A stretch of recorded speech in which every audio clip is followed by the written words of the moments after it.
Dans cette vidéo, nous allons parler des différentes erreurs que plusieurs personnes commettent lorsqu'ils se lancent dans la location de voitures. Aujourd'hui, j'ai envie de partager avec vous plusieurs leçons que j'ai tirées de mes années d'expérience, plusieurs leçons que j'aurais voulu connaître, plusieurs leçons que j'ai apprises durement, plusieurs leçons que j'ai apprises à deux doigts de vouloir lâcher l'activité. Et ces conseils, j'espère, vont permettre à quelqu'un de ne pas raccrocher, vont permettre à quelqu'un de s'accrocher. Le but de cette vidéo est de vous donner les informations dont vous avez besoin pour que vous ne raccrochez pas. Vous savez, quand j'ai commencé, j'avais pas de modèle économique à copier. Donc, je me suis mise dans la location un peu comme une personne lambda.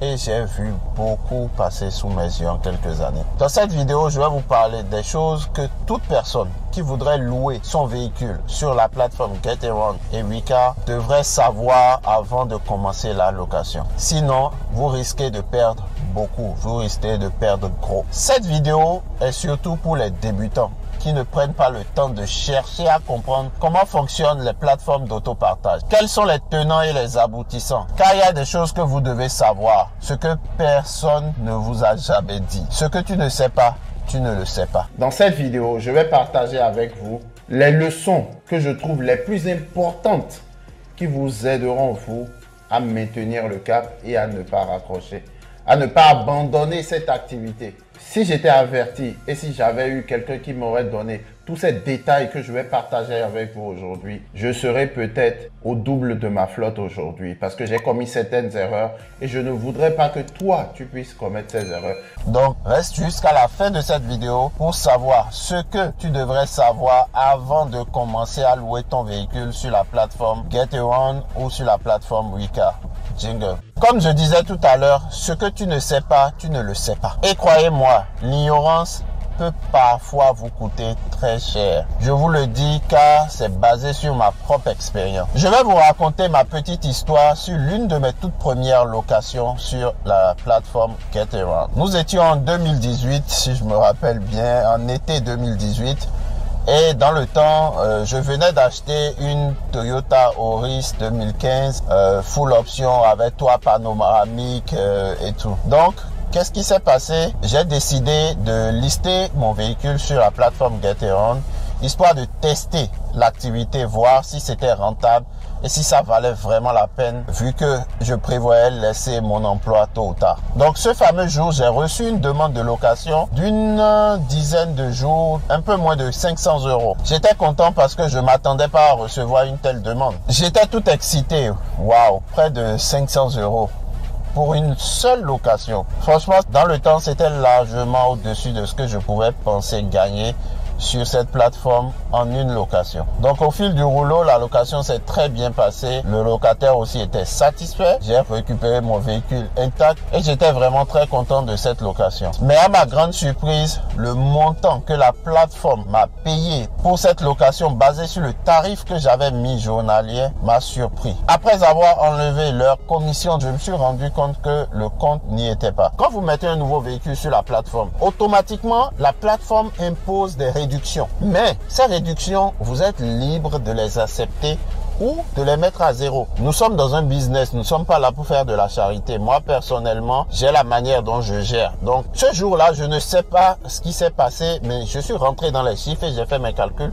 Et je me suis rendu compte que la plateforme a appliqué des réductions sur cette location de 4 à 5 jours que j'ai eu sur le véhicule. J'ai commencé à faire ma propre investigation et je suis tombé sur la section prix.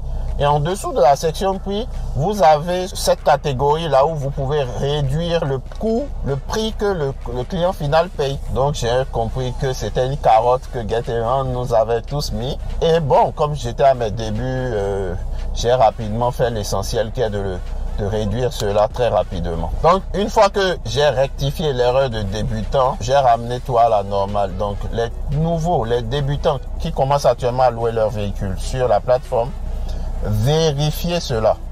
Vérifiez que vous n'êtes pas en train de tomber dans ce piège, car beaucoup ont laissé des plumes.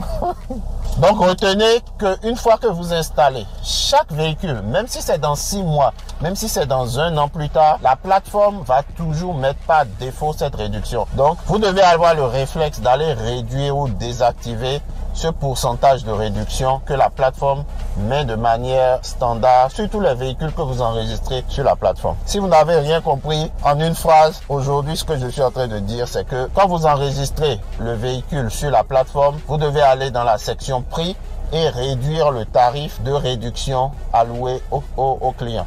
La deuxième chose que j'aurais voulu connaître avant de me lancer est que les véhicules déprécient. Les véhicules sont des biens qui déprécient. Ce n'est pas comme de l'immobilier qui s'apprécie. Bien qu'on est dans un climat aujourd'hui qui permet à certains véhicules d'apprécier en valeur. J'en parlerai un peu plus tard dans la vidéo et je prendrai un exemple spécifique.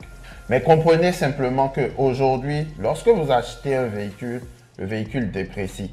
Donc, ce que moi, je vous conseille de faire lorsque vous commencez cette activité avec votre véhicule, d'abord, c'est d'acheter le véhicule correctement, de l'acheter en dessous du prix du marché minimum.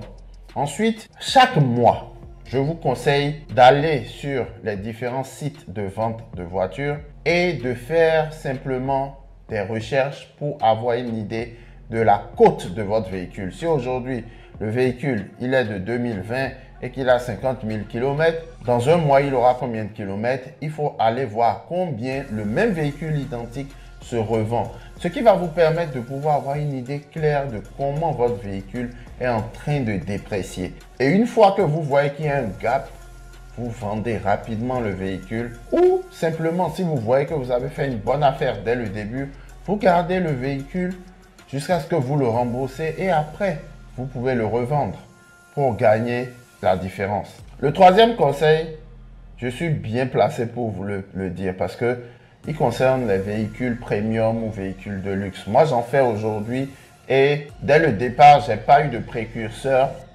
dans cette catégorie de véhicules pour me conseiller. J'ai commencé avec des véhicules de type économique. Aujourd'hui, je suis passé à des véhicules premium. Je mets plus en avant mes véhicules premium, mais en réalité, ce n'est pas que des véhicules premium. J'ai aussi des véhicules économiques avec lesquels j'ai commencé et qui sont déjà payés. Des véhicules qui me rapportent uniquement que du bénéfice quand on soustrait les frais de parking et l'assurance. En un mot, il n'y a plus de traite sur ces véhicules. Donc, ma leçon pour vous aujourd'hui qui voulez faire des véhicules premium, c'est d'avoir 3 véhicules économiques pour chaque véhicule premium. Je dis bien 3 véhicules éco pour chaque véhicule premium. Cela va vous permettre d'être sûr que même quand les véhicules premium ne sortiront pas, les véhicules économiques pourront prendre la relève et vous permettre de pouvoir payer vos traites de banque. Le prochain conseil que j'aimerais vous donner concerne la dette. En comparaison, quand vous avez de la dette en tant que particulier et que vous avez de la dette en tant que société, c'est le jour et la nuit. Quand vous êtes en particulier, comme moi je l'ai été, je ne parle même pas des auto-entrepreneurs. Les auto-entrepreneurs, je le déconseille à 100%, à disons même 200% ou même 1000%. Ne soyez jamais auto-entrepreneur dans cette activité. Si vous le faites, vous n'aurez rien à gagner. Vous allez faire des pertes sèches. Je vous déconseille fortement d'être auto-entrepreneur et d'exercer cette activité. C'est une grave erreur parce que l'État va directement appliquer 22% à votre chiffre d'affaires comme impôt. Et ça, c'est grave. Il faut vraiment ne pas avoir de compétences entrepreneuriales pour aller être auto-entrepreneur dans cette activité. Je sais qu'il y a des gens sur les réseaux sociaux, particulièrement sur YouTube, pour un auto-entrepreneuriat dans cette activité. C'est une grave erreur. Je m'en vais vous expliquer pourquoi. À la rigueur même, vous pouvez être en particulier si vous avez des enfants, si vous avez vraiment des abattements pour rester dans votre tranche fiscale. Par exemple, je prends le cas par exemple d'un couple avec 3 enfants. Ils ont jusqu'à 65 000 € et ils auront un abattement de 50% avant même de pouvoir payer des taxes. Mais ce que moi je vous recommande fortement, c'est plutôt de créer une entreprise. Parce que quand vous avez de la dette et vous créez une entreprise, l'avantage de l'entreprise, c'est que vous pourrez défiscaliser, vous pourrez amortir les véhicules, vous pourrez amortir le parking, vous pouvez amortir comptablement votre assurance. Je prends un cas concret. Vous gagnez 100 000 € au bout d'une année, de janvier à décembre, une année d'exercice comptable. Et que vous avez vos véhicules qui sont à crédit, que vous avez acheté par une banque ou une institution financière. Supposons que vous avez acheté 9 voitures et que pour chaque voiture, vous payez 500 €. Les 9 vont vous revenir à 4 500 par mois Donc, cela fait x 12, 54 000 par an. Donc, le comptable va retirer des 100 000 euros de chiffre d'affaires, les 54 000 euros qui représentent les traites de banque. Ensuite, l'assurance. Ensuite, les charges de parking. Une fois qu'on retire tout cela, vous aurez enfin votre résultat net. Vous pourrez mettre une partie de votre loyer si vous domiciliez votre entreprise à votre domicile. Vous pourrez même soustraire des voyages, des restaurants, d'affaires, même si, pour être franc, vous allez avec votre conjoint. Vous mettez toutes ces charges-là sur l'entreprise. Dans l'exemple de tout à l'heure, où on a 54 000 euros qui représentent les traites de véhicules, quand on ajoute le parking, l'assurance et tout, ça peut monter à 115 000 euros. Et il vous restera uniquement 25 000 euros comme résultat net. Donc retenez qu'en entreprise, vous aurez à payer les impôts uniquement sur le résultat net. Donc à vous de pouvoir mettre assez de charges pour que vous ne vous retrouvez pas à travailler pour l'État. Ne soyez pas aussi gourmand comme certains. Comprenez aussi que votre bilan va déterminer l'accompagnement des institutions financières. Donc, si vous dites que je vais majorer mes charges jusqu'à 99 000 euros et va juste rester 1 000 euros pour l'État puisse m'imposer sur ça, ce qui va se passer l'année qui suit, vous allez avoir votre bilan par votre comptable, vous irez vers votre banquier et vous dira votre entreprise ne gagne pas d'argent parce que le résultat net représente à peine 1% du chiffre d'affaires.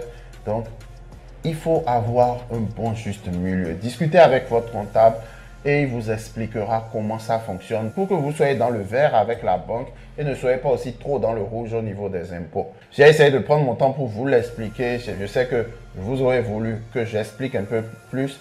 Si vous souhaitez que je rentre un peu plus dans ce domaine, dites-le moi en commentaire, je ferai une vidéo dédiée à ce thème. En entreprise, l'État touchera, je pense, 28% de votre résultat net. Macron est en train de tirer la sonnette d'alarme pour que ça descende à 21%, je pense, parce que tous les entrepreneurs sont en train de sortir de la France et aller créer des entreprises à Dubaï et offshore pour ne plus payer d'impôts. Donc, on est à la fin de cette vidéo et je vous avais promis de vous donner quelque chose d'important. Écoutez-moi, malgré que tout ce que j'ai donné est vraiment important, aujourd'hui, je veux que vous compreniez une chose. Si vous êtes en particulier, votre but aujourd'hui est de vite rembourser ce que vous devez pour votre véhicule.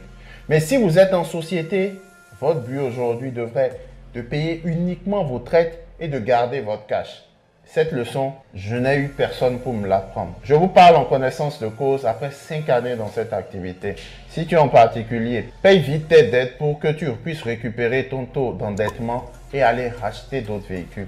Mais si tu es en société, garde ton cash et paye uniquement les traites de banque. Ce sera tout pour cette vidéo. Vive et non survivre, soyons prospères.